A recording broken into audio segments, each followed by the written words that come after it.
As you know, my name is called Newton Odiwuor Achien, and being a member of TVET, especially in the business department, is a pleasure, and it's good when we learn more about our department.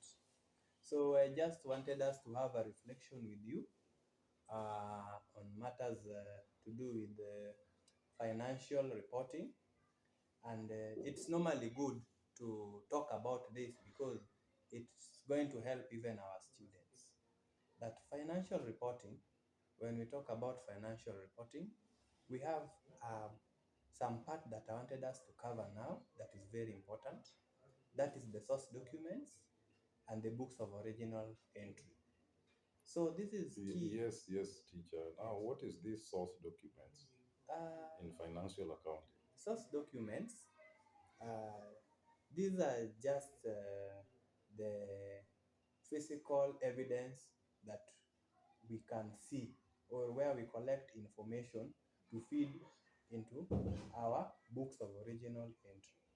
So if I say that source documents are evidence, this includes receipts that we normally see after buying or purchasing something. Yes. We have things like bank statements that are there that can help us record things or transactions into our books. Again, we have even credit notes, even the debit notes are also there. And as we know, the debit note is used to reduce the balance or to correct an undercharge. And a credit note, as we know, is used to correct an overcharge. So these source documents are very important to us because Yes, yes, yes. when we enter a wrong transaction from the source documents, it can affect even our books. Yes, but there's also a document. When you buy on credit, there's something they always give you called invoice. Is this also part of source documents? Yes, an invoice goes hand in hand with the delivery note, and it's very important because it will help us either to pay or to receive the goods that we either buy or they are bought from us on credit. So an invoice is also another example of a source document. That is great. That is great, teacher Newton.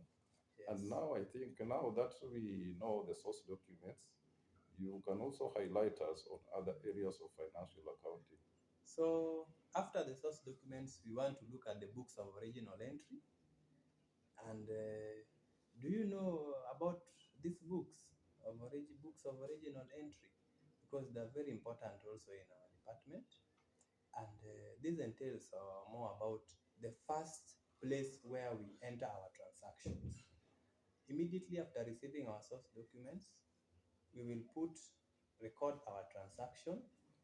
Like we might have things like we have our petty cash books, we have our cash book, we have our sales journal, we have our purchase journals.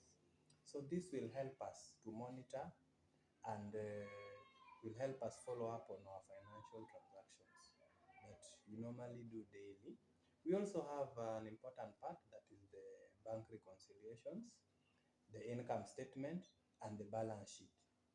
So the income statement also forms a key a key book of original entry together with the balance sheet. So we have to make our books to look nice, and I think this, if you do that, this is going to impact a lot on our students out there.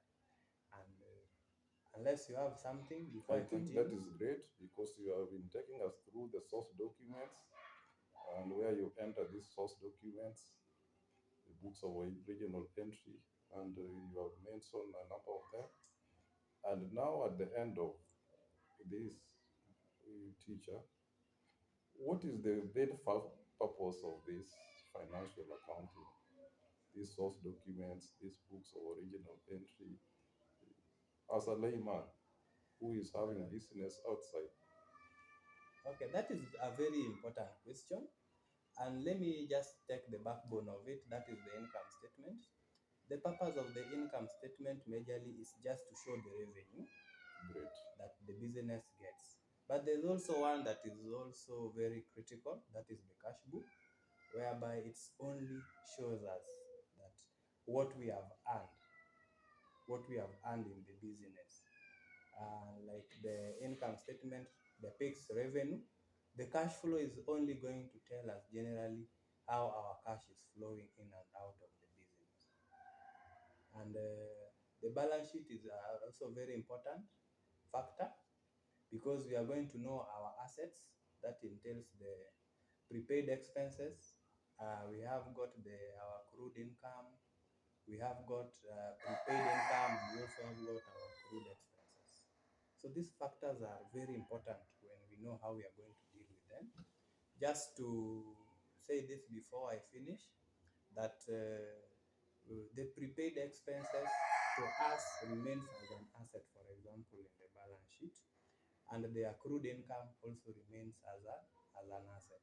Whereas in the liabilities, we have got the prepaid income remaining as our liabilities, and the accrued expenses also remaining as our liabilities.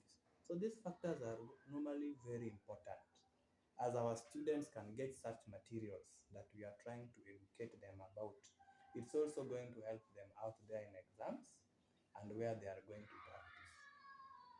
Great. I think that was very insightful for the students and even the business community. Thank you very much and welcome. Thanks a lot. I know next time we'll have an engaging discussion as we have had now. So I hope our viewers will wait for the next video. Thank you a lot and have a good evening. Thank you very much. The host was George Yoto and the teacher today. It's Newton Odiwuor. Thank you.